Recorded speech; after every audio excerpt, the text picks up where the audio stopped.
Good morning, grade 8. Welcome to today's class. I'm happy to see that most of you are here for today. It's almost weekend. I'm very grateful for that. It's time to go and rest a little bit. Not sure how your classes look the rest of the day, but I hope that you guys can finish quickly and have um, a blessed weekend. Okay, so let's start again. So yesterday we did essays and we stopped at verhalende essays. So just a quick recap. Essays in English, Opstelle in English is as essays, and it's different types of writing, of different type of essays which we discussed. There's quite a few. So I am going to discuss them today. Hopefully we'll finish during this session. I hope so, because there's a lot of work that has to be covered with regards to the writing process, which will be our next slideshow. So let's go through this. I want you to enjoy the class. I want you to stop me if you don't understand something. Enjoy it and take photos. This is really a good lesson to remember.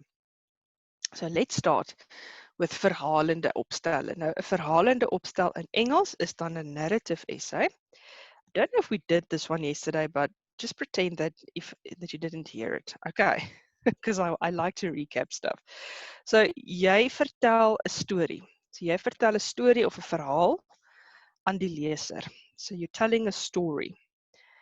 And you can use a lot of byvoeglike naamwoorde, not a lot, en bywoorde, maar het moet nie te veel gebruik nie, staan daar.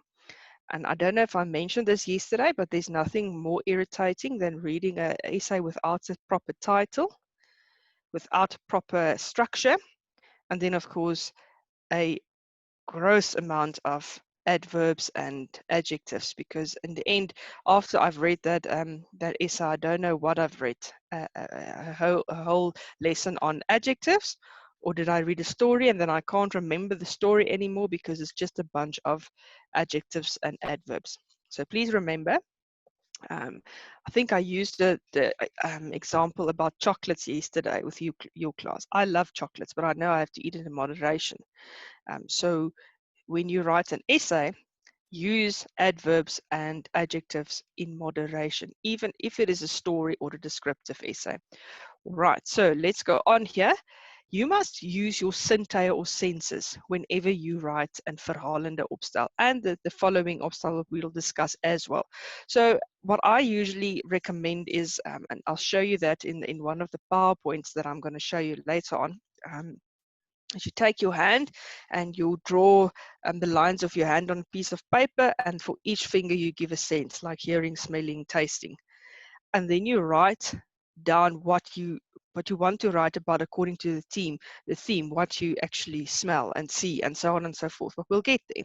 So use your senses, and that's a good way of actually starting to write something. Then I also mentioned that during a test and exam, it is difficult for you to actually do research because you don't have access to internet or anything there while you're in the exam and you're doing your test there. So what I usually recommend is that when you actually go to before the day, say before that you're writing the exam, just go and catch up on a few stories in the media or something like that, to just get yourself in the groove of maybe doing some research on something. And also, guys, in Afrikaans sê ons algemene kennis. It's also a very good thing to keep on reading, and Afrikaans especially if it's not your first language. Read and get up to date with what's happening in the world, so that when you write an essay, you've got some information to work from. So any verhalende opstel also needs a storyline. In English, we'd say a storyline, which is very important. So there must be stuff that's happening in the story. Use, for instance, retorische elemente, which is rhetorical elements, like, for instance, spanning, humor and personificatie. Guys, humor, but there must be a storyline building up to the climax of the story, and then stuff working out from there. Personificatie, in English, personification, metaphors, similes, use those stuff. And there's nothing more creative. When I read an essay, And I see this child actually used an idiom here or there, or a used personification or something like that. So it shows the reader, it shows the teacher that you actually have an understanding of rhetorical elements or understanding of the language when you actually use an idiom or something like that. So use stuff like that in your essay. It definitely, if I would mark your essay and I see that you've used an idiom to describe something, you would get a right mark from me just there and then, because it is interesting and it's good to see that you've worked and actually done something creative. Next one that we're going to discuss here is to make a statement indien jy verkies. Nou 'n verhalende opstel het nie noodwendig nodig dat jy 'n statement maak nie. So in a narrative essay, you don't always have to make a statement, but only when you would like to. And I use the example of uh, men and women not necessarily needing each other to achieve something in life. Now, that might not be the best example, but that might be something you believe in, that you don't need anybody's help to actually get somewhere. You need to study and work hard for yourself. So that would be a statement you're making if you were to do that. Oh, goodness me. Sorry for that. What happened now here? Growing old, I see. Okay, so verhalende opstelle het dan ook karakters in. So your essay, narrative essay should have characters in there, which unfolds in the storyline. Usually, I would recommend writing it in chronological order, but you can jump from the present to the past and make sure there's a series of events taking place, 'n reeks gebeure. Then use your imagination and make sure that your essay is interesting. So cater not only for yourself, but for the reader as well. So you don't cater just for yourself. You actually, when you write an essay, you must think of the readers as well. All right, so take a photo of this and then we'll go to the example that I've got for you. Count till 5.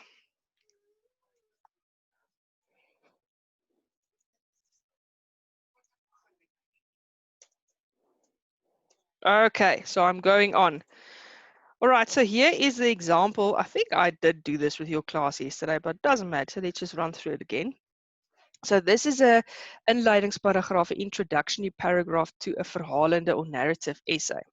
So remember I said, always give a title. Do not use the question in the exam paper as your title. Please don't do that. Make up your own title. This is part of the actual process, creativity process. So, ek lees vir jou.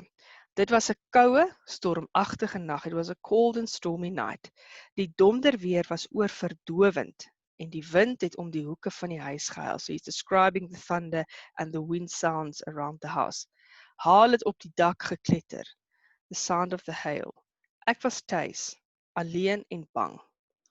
Immediately I'm intrigued, guys, because this person described the night.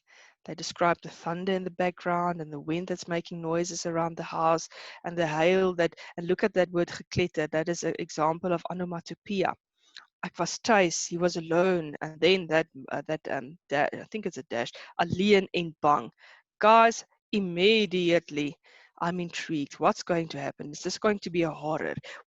Is there something going to happen? So, guys, do you get this? This is a story that's going to unfold and it's going to be told. So, this is an example of a verhalende opstel. I can't wait to read the rest of this essay. So, please take a picture. This is important. Lesedi, are you not concentrating again? Muhahaha. Lesedi, concentrate.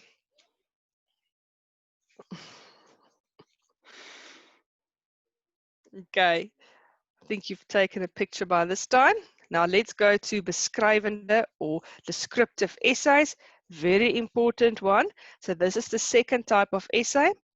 And a descriptive essay is when you describe something or someone to the reader.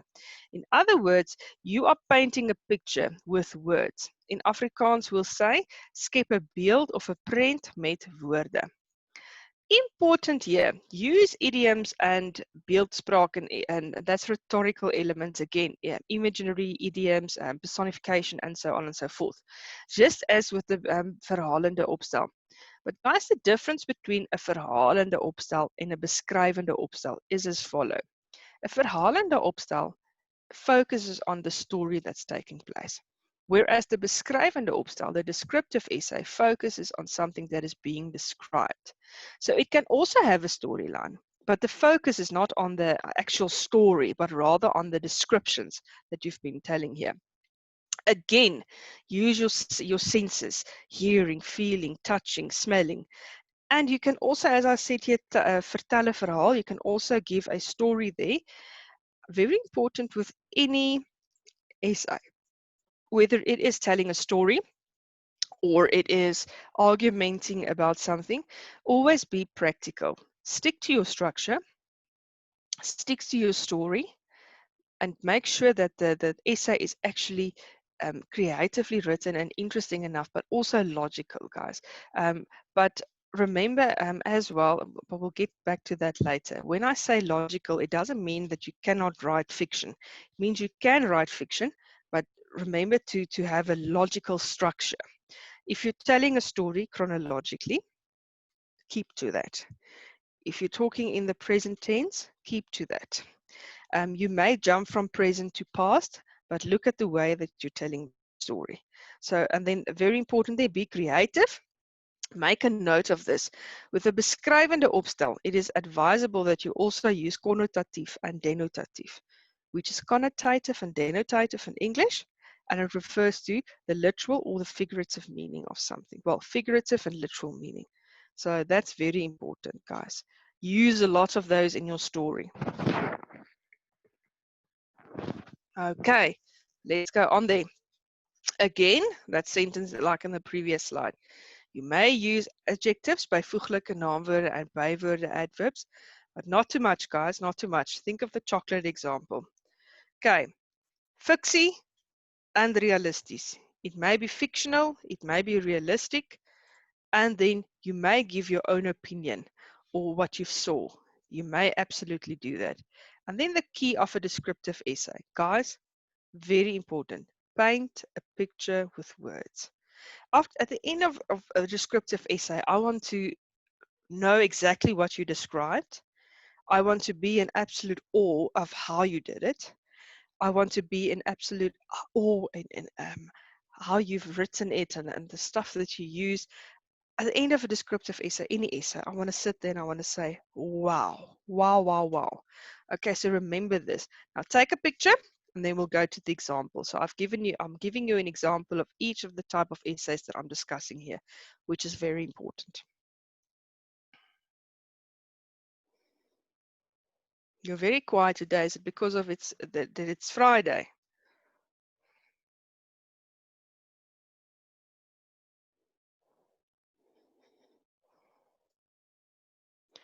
Okay, so let's go on then.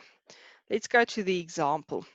So here is an example of a inleidingsparagraaf, an introductory paragraph to a descriptive beskrywende essay. Again, I've got a title, and the title is Die Karoo. So the person is going to describe die Karoo. Verskroeiende sand, klein, vaal bossies en bome, wat oortrek is van namiddagstof. So he's talking about the sand that's burning almost. That's how hot it is, and the plants and the trees that is dust on it. Die hemel is 'n diep blou koepel en die son 'n vuurbal, describing the heavens and the sun. Leweloos sou jy wou dink. The person that this writes is saying, you might think that it doesn't have any life. But think again. Die Karoo het 'n lewe van sy eie. Dink weer. Die Karoo het 'n lewe van sy eie. Now I'm intrigued again, because this person has described elements of the Karoo, the sand, the natural stuff there, like the trees. He's describing the heavens and how it reflects on the sun and the sun reflecting on the heavens. And he's saying that the Karoo has a reputation here of being very dull. But he's saying, you would think the Karoo is dull, but think again. There is life in the Karoo. So this is very interesting. This is almost like this person is working for a travel magazine and he's starting to write an essay on the Karoo that he visited. Okay, before I go give you time to take a picture. Do you all understand thus far? Can I go on? Are you all right?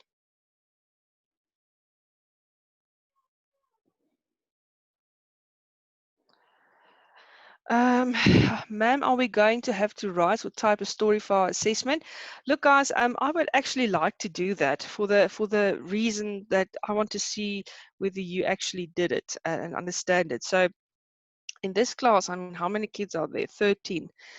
I wouldn't mind reading 13 essays, but there is an assessment week coming up.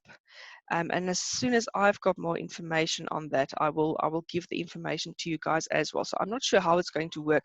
I know that we're going to do informal assessments. So then you can write a essay, and then maybe one of your friends can mark it, or we can discuss an essay. I think that would be probably the best way to go about it, is maybe discussing an entire essay. But yeah, I would actually love it if you would write. So Natalie, I don't really have an answer for you there.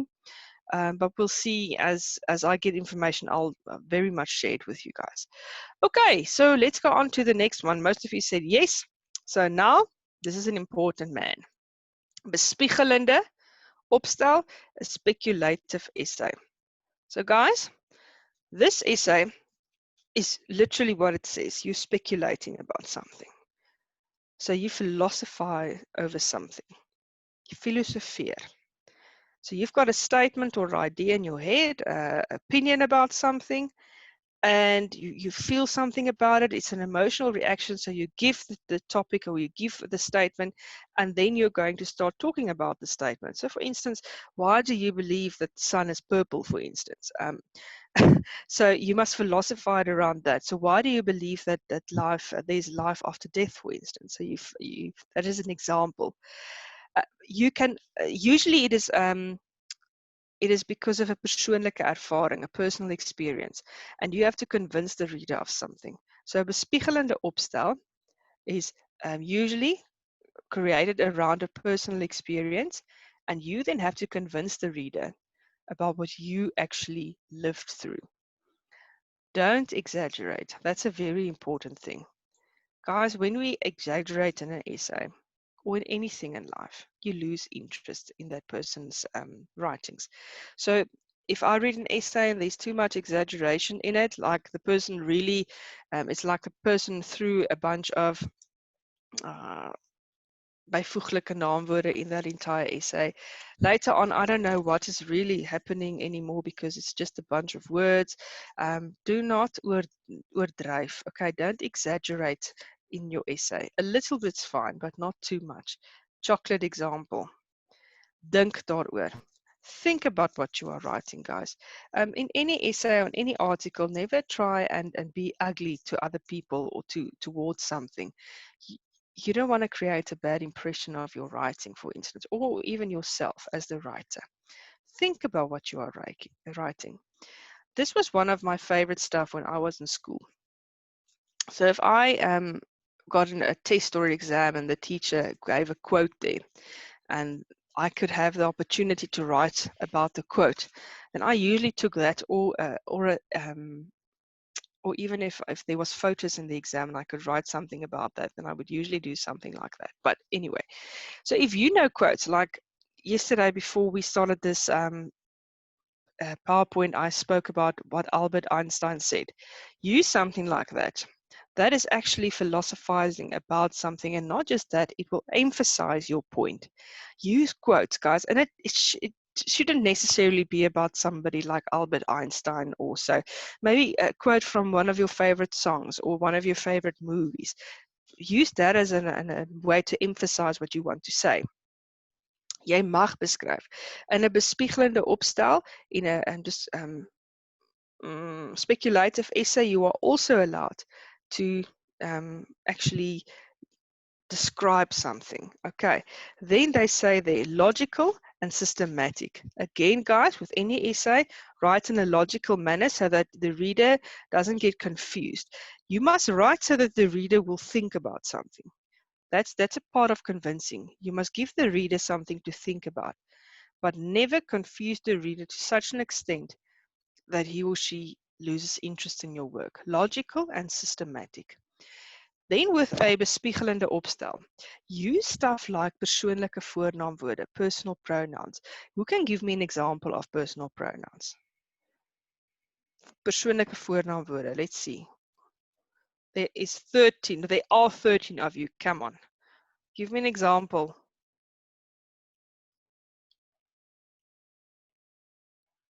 I'm going to start singing for you, and you don't want to hear my voice. I say, myne. Myne would be a besitlike voornaamwoord. Personal would be hy. And wat staan daar? Mense se name. Okay, that would be proper nouns. Okay, guys, so there you go. Say is for instance also one.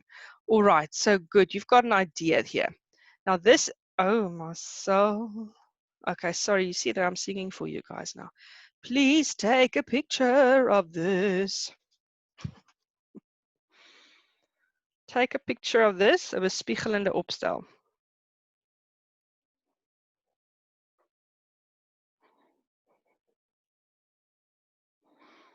1, 2, 3, 4, 5. Okay, let's go to the example.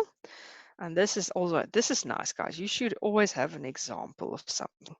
So here, this is an example of an introductory paragraph of a bespiegelende essay. Okay, so in other words, speculative essay. This person starts again with the title. Thank you for that. Die oomblik van waarheid, the moment of truth. And now I'm going to read it to you. Almal beleef die een of ander tyd daardie oomblik wat 'n mens se lewe totaal verander. All of us at some stage in life will have that moment where everything changed. 'n oomblik wat jy wens nooit moes gebeur het nie. A moment that you wish never happened. 'n oomblik wat jy nie kan vermy of van kan ontsnap nie. A moment that you can't escape from. Die oomblik van waarheid. The moment of truth. See what the writer did here. He took the heading and he incorporated into the introductory paragraph. So it's almost like he closed an argument there before he's going on to the body of the essay. So guys, this is already something that this person is philosophizing about. So beautifully written as an introduction. Do you have any questions up until this far? Take a picture, and then if you've got questions, ask your teacher. I am here. Oh, Marcel, me and this technology, something else. Okay, guys, take a picture. Ask questions if you don't understand. Talk to me.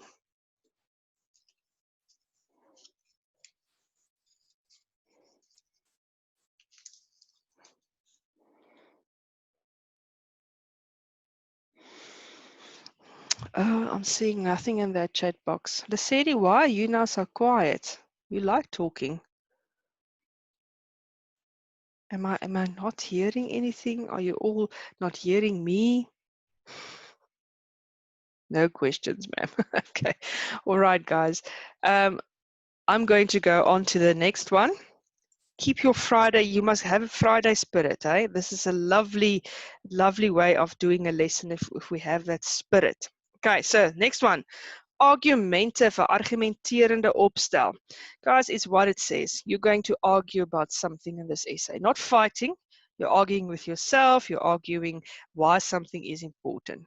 Now look at this first aspect here. They say, when you write an argumentative essay, jy moet subjektief wees. Jy neem jou eie standpunt in en probeer die leser oortuig. This is a subjective type of essay. So you have your opinion or what you want to say about something, and then you use that to convince the reader to follow what you believe.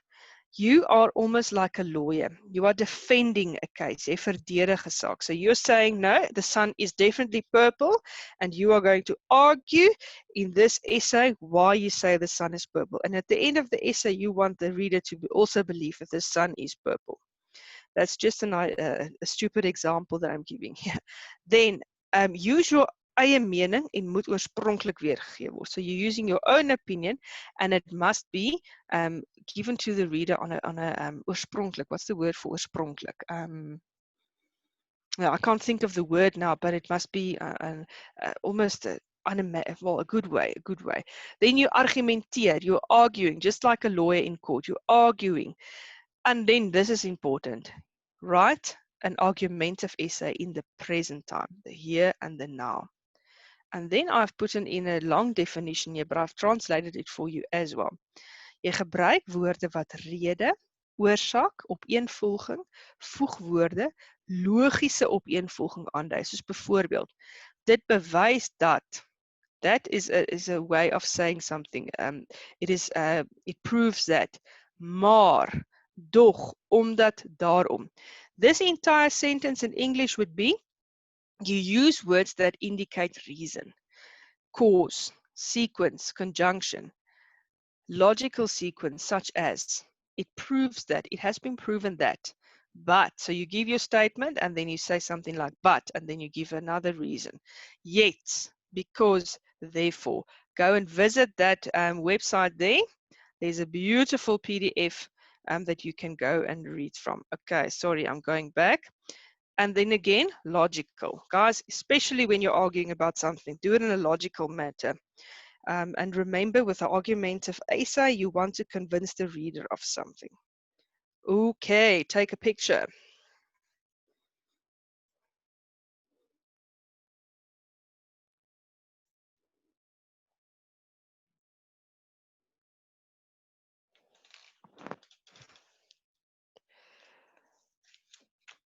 Okay, have you taken your picture?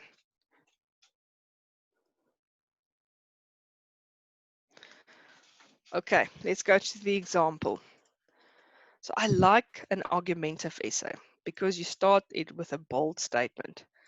And it's almost, when I, as a teacher, start reading an argumentative essay and it's as good as this example, then immediately I'm either for it or against it, and it's almost like I want to start argumenting with this writer. So they've just given us here, they're saying here, jy wil ander persone van jou standpunt oortuig. So with an argumentative essay, you want to convince the reader of what you believe.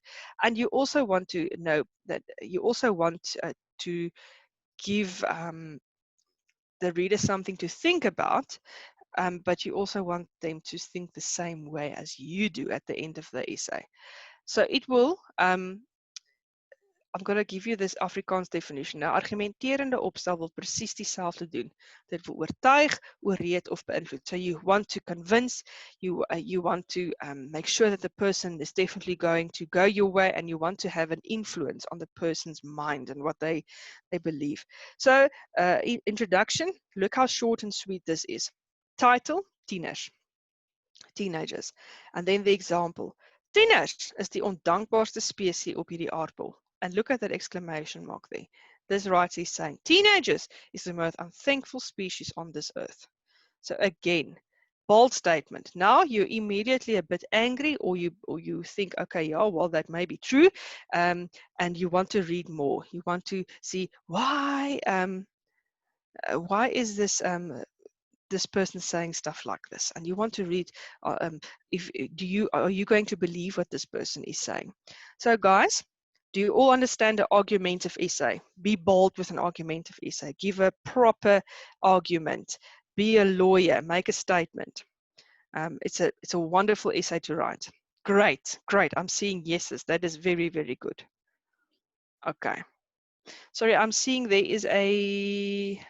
was a question on debate. Argumentative essay. Remember, a debate is something between people, so it's not something that you're writing, because it's more like it's an oral thing. Okay, so I'm going to go on to the next essay, and you must concentrate with this one, because it may be confused with an argumentative essay because it's got the same English translation. So the next one is then a beredenerende essay, a beredenerende opstel. And it's also called an argumentative essay. However, there is a big difference. With an argumentative essay, it is subjective. That is your opinion.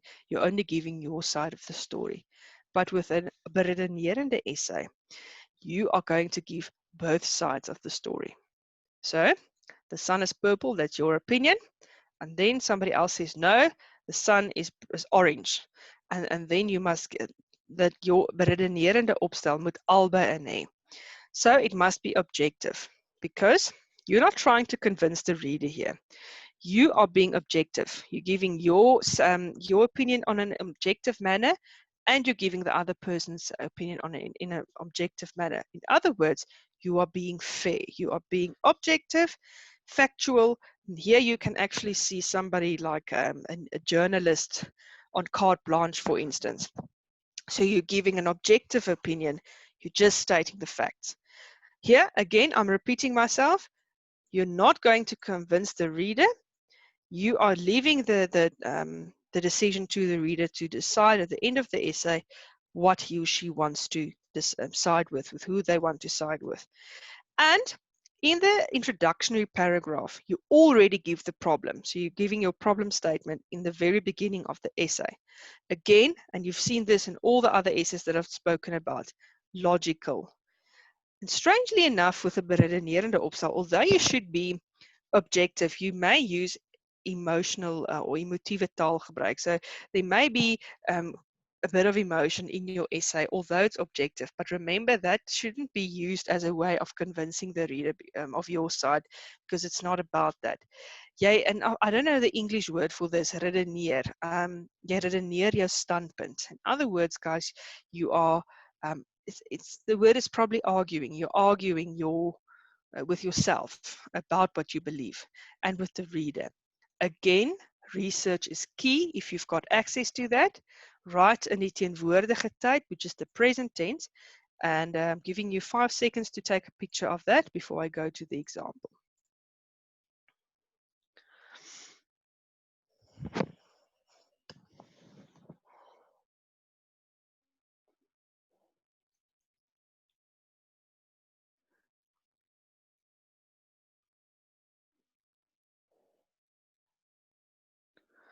Okay, I'm going to the example, and here it is. This is the introduction to a beredenerend argumentative essay. So net say this is argumentative number 2. Tegnologie het ons lewens verander. Bold title. Sommige mense is vasoortuig daarvan dat tegnologie die duiwel self is. Some people believe that technology is the devil itself. Terwyl ander weer glo dat dit absoluut fantasties is, while other people believe technology is amazing. Almal moet egter saamstem, but all of us must agree. Deesdae is dit moeilik om jou wêreld sonder tegnologie voor te stel. We all must agree that these days it's difficult to imagine a world without technology. Niemand kan tegnologie blameer vir wat verkeerd loop in die wêreld nie. Nobody can blame technology for what's wrong in the world. 'n Mens moet eerder die mense wat tegnologie verkeerd gebruik daarvoor blameer. We should rather blame the people that use technology wrong. Look what I'm seeing here. So, bold title. Tegnologie het ons lewens verbeter. This person is for that. He's saying that technology to change our lives for the better. But he's giving 2 arguments. Some people believe this, terwyl ander mense dit beleef. So, some people believe technology is the devil, other people believe it's fantastic. But he says we all must agree that technology, it's difficult to imagine life without technology. And then he's starting his argument again. Niemand kan tegnologie blameer. Nobody can blame technology for what's wrong in the world. And then the other argument from the other side, we should rather blame the people that used it wrong. You see these arguments flowing around. So it's almost, again, like what I did with, I think we did werkwoorde, wederkerende werkwoorde. It's also like a dance. It's like a tango. A bit of this person and then a bit of that person. So you must remember that with a beredenerende opstel. Okay, and there's a surprise for you guys. We are done for the day, and I know it's 10 minutes earlier. It's fine.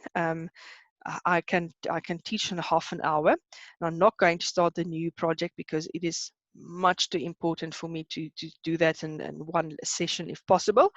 So those are the different types of essays. You must keep this in mind. Can I quickly ask whether there is any questions? Does anyone have any questions about this lesson that we just did? Lesedi. Okay, guys, then I want you to keep safe this weekend. Please come back on Monday. I really enjoy you guys. You're such great kids.